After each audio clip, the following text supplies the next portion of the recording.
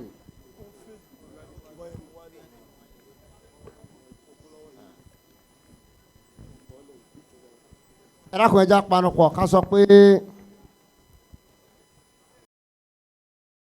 Allahumma Rabbas samawati sab'a Rabba samawati sab'a wa Rabbal arshil azim wa Rabbal arshil azim kun lana jaran kullana jara min bandit min bandit wa min azabihi wa min azabi min al-jinni wal insi min al-jinni wal insi an yufarrita ala ardina ayuza ardina wa ala makanina wa ala makarina wa ala buyutina wa ala buyutina ahadun minhum adu minhum aw an yatgha aw yakta azza jaruka aza jaruka wa jalla sanauka wa jalla zanahuka wa la ilaha ghayruka wala ila gairuka ij'alna fi jiwarika ijana biridwanika في جوارك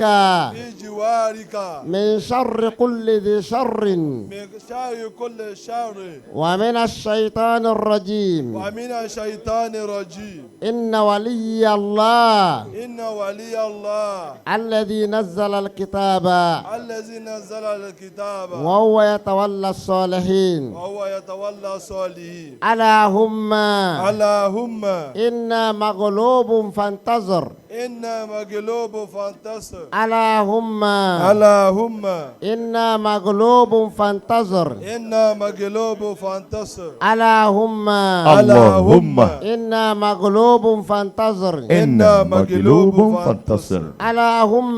اللهم إنا نسألك أن تجيرنا من بندت وأحزابه من جماعاتهم وأفرادهم وأميرهم وجنودهم وإنسهم وجنهم وجنهم أن يفرطوا علينا وعلى أرضنا وعلى مكاننا وعلى بيوتنا في قوارا الصوت وفي جميع بلاد نيجيريا أو أن يطغى عليها أحد منهم أو أن يسلط أو يسيطر عليها أو يغتصبها منا اللهم فاطر السماوات والأرض عالم الغيب والشهادة أنت تحكم بين عبادك فيما كانوا فيه يختلفون اللهم إن في تدبيرك ما يغني عن الحيل وفي كرمك ما هو فوق العمل وفي عفوك ما يمحو الزلل اللهم اللهم يا ولينا في نعمتنا ويا مونسنا في وعشتنا ويا ملاذنا عند قربتنا اجعل ما نخافه ونعذره بردا وسلاما على قلوبنا على قلوب كما جعلت النار بردا وسلاما على إبراهيم الصلاة الإبراهيمية لا باقو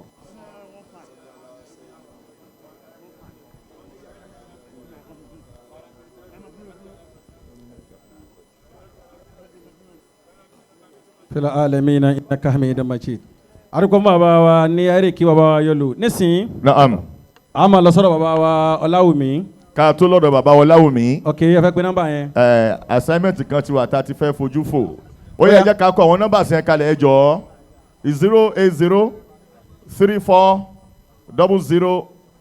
08034003959. That is the first number. The second one is 080 díẹ̀ díẹ̀.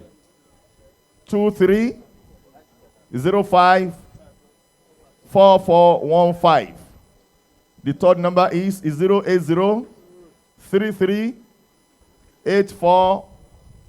08033844082. While the fourth one is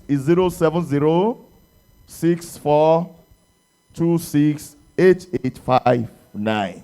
masha allah. ẹ tún un pè lẹ́ẹ̀kan sí i ṣùgbọ́n lábẹ́ bẹ́ẹ̀ bàbá wa ọba omi aró wọ́n sẹ́ndì 10,000 yìí kí wọ́n fún wa ọlọ́run bá san wọ́n lẹ́sàn-án. ó yá ó yá ọlọ́dún. Ẹ tún Àwọn nọ́mbà yẹn numbers tí a pè yí ló wà lórí flyers in case of any emergency or any information is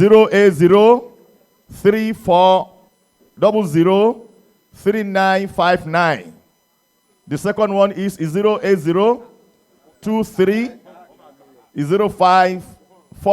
08023054415. The third one is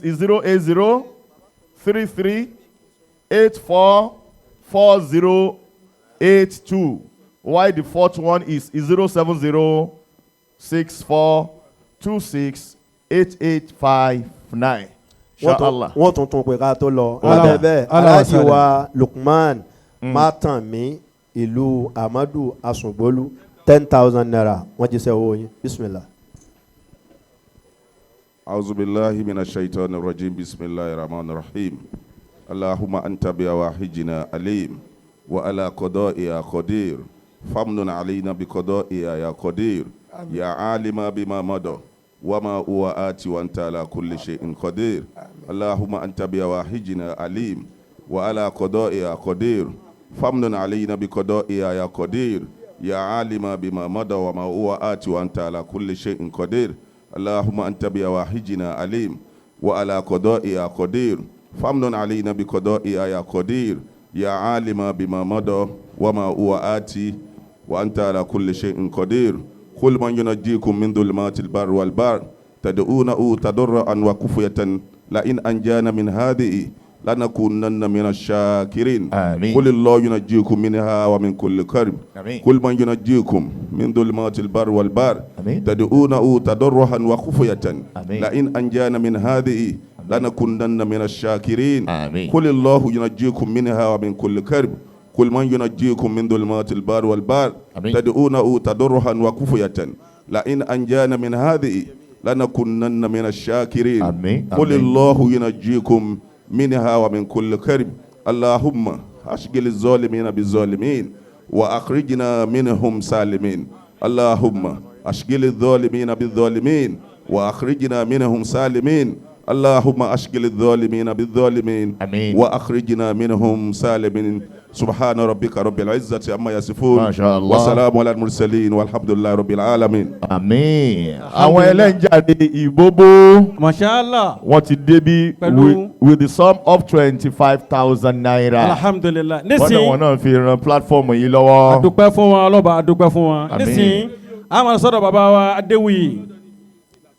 a máa sọ̀rọ̀ bàbá wa adéwìyí.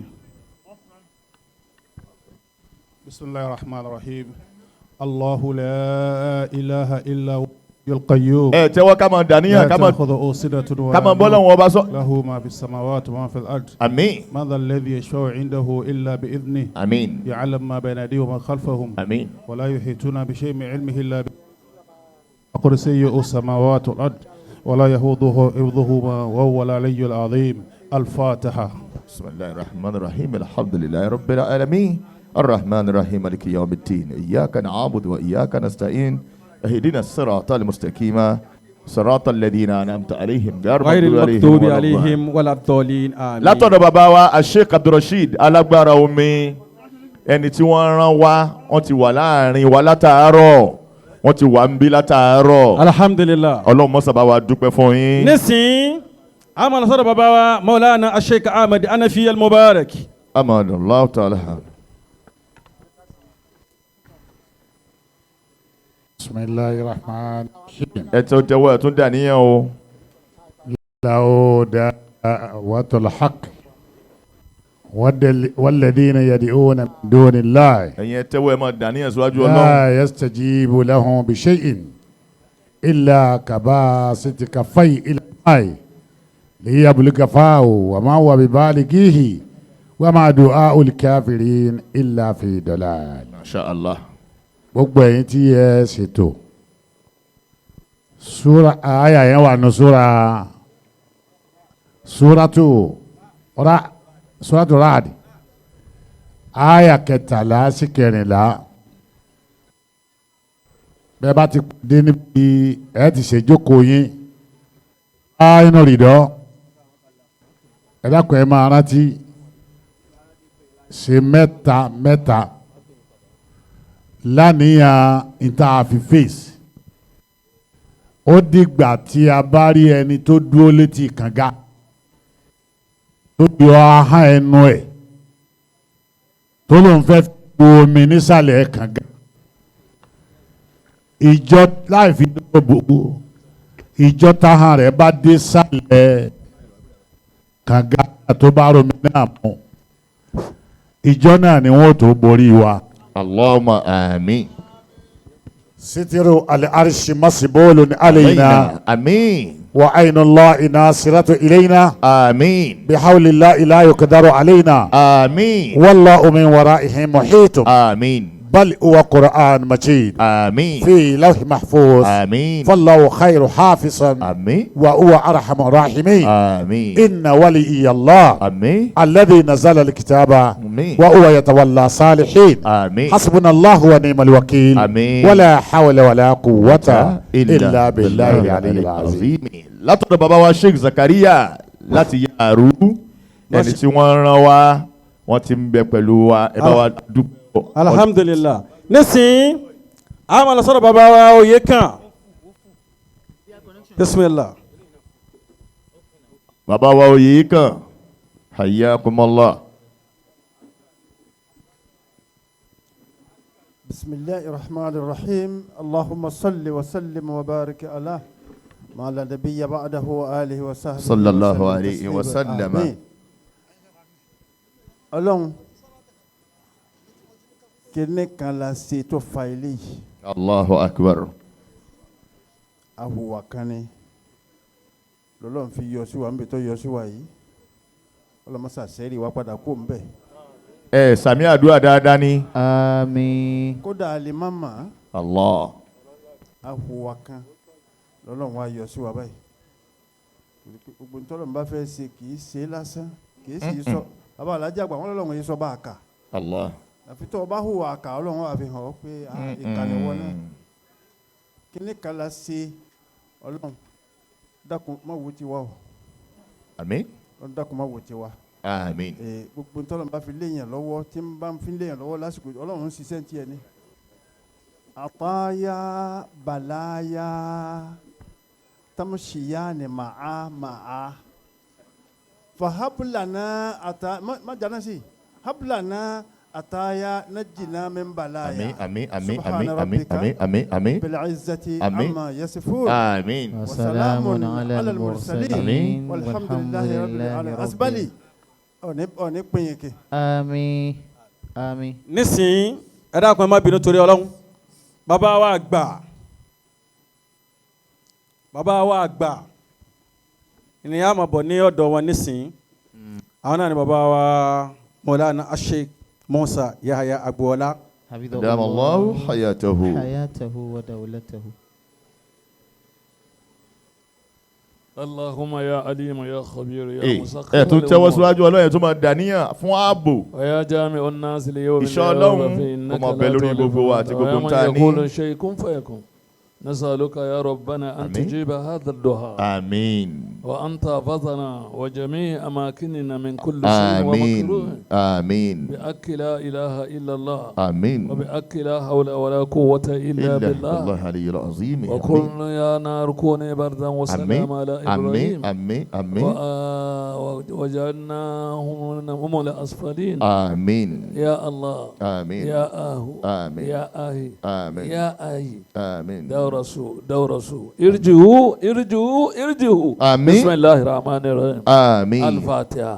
بسم الله الرحمن الرحيم الحمد لله رب العالمين الرحمن الرحيم مالك يوم الدين إياك نعبد وإياك نستعين اهدنا الصراط المستقيم صراط الذين أنعمت عليهم غير المغضوب عليهم ولا الضالين آمين. nísìnyí a máa sọ̀rọ̀ bàbá wa lọ́la Maulana Sheikh Jibril. bàbá kò ń bẹ à ń bọ̀ lọ́dọ̀ bàbá wa fan. bismillahir rahmanir rahim. àmín. allahumma salli ala sayyidina muhammadin. àmín. wa ala alihi wa sahbihi wa sallim. àmín. allahumma unsurna. àmín o. ala adahina. àmín. wa khussamahina. àmín. wa hussadina. àmín. allahumma. àmín. unsurna ala ahdahina. وخصماهنا وحسادنا نعوذ بك من يوم السوء ومن ساعة السوء ومن ليلة السوء ومن صاحب السوء ومن جار السوء ومن سوء الشرق وغرب جنوب والشمال ولا حول ولا قوة إلا بالله العلي العظيم آمين آمين.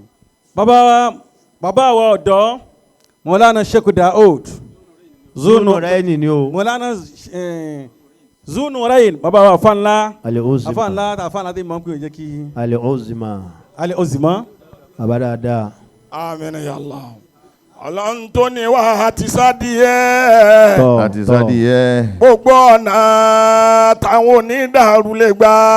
àmín. fi wá borí ọ̀tá pẹ̀lú ète wọn. Ọlọ́run tó ní wá àti sádìẹ́. gbogbo ọ̀nà táwọn onídàárú lè gbà. fi wá borí ọ̀tá pẹ̀lú ète wọn. Al-Fatiha. Bismillahirrahmanirrahim. nísìnyí bí ṣe rí lánàá náà ní bẹ́ẹ̀ náà ló tún lé níyì. bàbá lọ́lọ́dán ẹsẹ̀ rábà náà ló kù. bàbá lọ́lọ́dán báwọn ilé tó ṣe ń wí nu ẹsẹ̀ rábà náà. اللهم صل على محمد وسلم. اللهم هذا الدعاء ومنك الحجابة وهذا الجهد منا وعليك تكلانا ولا حول ولا قوة إلا بالله العلي العظيم. يا ربنا آتنا في الدنيا حسنة. آمين. وفي الآخرة. أما إذا رابع نو. èmi náà ń wo rábà náà ń gbọ̀n lẹ́nu mi torí tí mo fẹ́ wí ni wípé ọlọ́run kó wọlé ànábì wa Muhammad. àmín sallallahu alayhi wa sallam. ọlọ́run ànábì ló ń dá wọn kan ọwọ́ wọn ní ọlọ́run máa gbọ́wọ́ wọn ṣeré. èyí tí a kó jọ yìí alfa wa Sheikh Musa ọlọ́run ayinu ridọ ọlọ́run má jẹ́ kún kékeré o. àmín àmín àmín. ẹni tí ṣètò kò dàrú èyí tẹ̀ tó wá ń ṣe yìí náà ọlọ́run má jẹ́ ó dàrú láéláé. àmín. ibi tí ń lọ ari wípé jìn ọlọ́run ó jẹ́ ó débẹ̀ lójú ẹ̀mí wa. Insha Allah rahman. mo kí alfa wa Abdulwasi ní máa padà sí aburú àti gbogbo àwa elétò ọlọ́run ní padà lẹ́yìn ẹnì kọ̀ọ̀kan ọlọ́run hawla wala quwwata illa billahil aliyyil azim.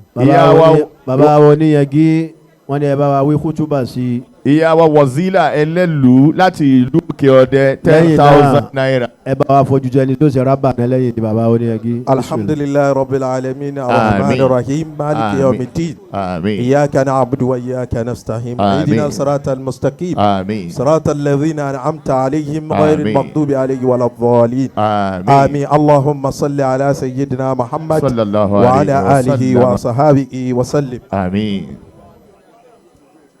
ẹ já ṣe àmín àmín àmín ya Allah. gbogbo